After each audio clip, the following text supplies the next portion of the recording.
Бәріміз Фортебанктың қазақ тілі міндетті емес дегенін көріп, бәріміз бойкот жариялайық, комментарий жазып жатырмыз. Мен сіздерге бір қызықты айтайын.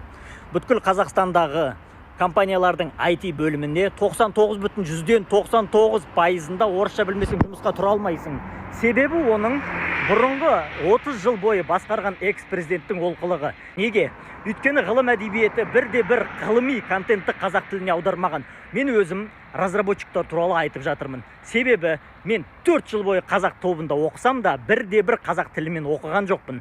Мен батыстың орыс тіліне аударылған әдебиетімен оқыдым, не болмаса батыстың ағылшын тіліндегі ғылыми әдебиеттерімен оқыдым. Бұл біріншіден. Енді біз соған комментарий жазып, біз оған жамандай бергенше, қазақтың жігіттері болып, мойнымызбен көтеріп сол мәселені өзіміз шешпесек, мемлекеттің шешетін қауқары жоқ. Енді не үстініп отырмын? Міне осылай Саясат Нұрбекке жазып жіберіңіздер, ғылыми контентті көбейтсін деп. Біріншіден, екіншіден, менің 1000 теңгеге зауыт фабрика деген акцияма спонсор болыңыздар. 2 миллион теңге жиналса, жастарымыздың арасында мен оны ойнатамын. Иә, түсінем, бұның барлығы мемлекет жасау керек еді деп айтасыздар.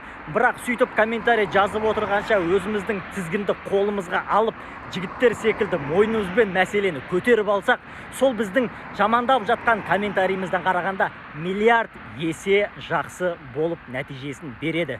Себебі біз жамандағаннан олардың мұртын балта шаппайды, оларға ешқандай дүние қызық емес. Және ол олардың кінәсі емес. Иә, әрине, бұлай жазуға болмайды. Бірақ дегенменен де ғылыми әдебиет болмаса қазақ тілінде, қазақ тілімен тек қана бір қазақ пен бір қазақ сөйлесу үшін үйде көшенің тілі болатын болса, ешқандай ғылыми әдебиет болмайтын болса, біз қандай ғылыми дүниені туралы айтып жатырмыз? Ол жердегі квалификация разработчик, ол жердегі квалификация айтишник, ол жерде қазақша контент жоқ. Сондықтан да мен айтып жатқаным, осы біріншіден Саясат Нұрбекке жіберу керек.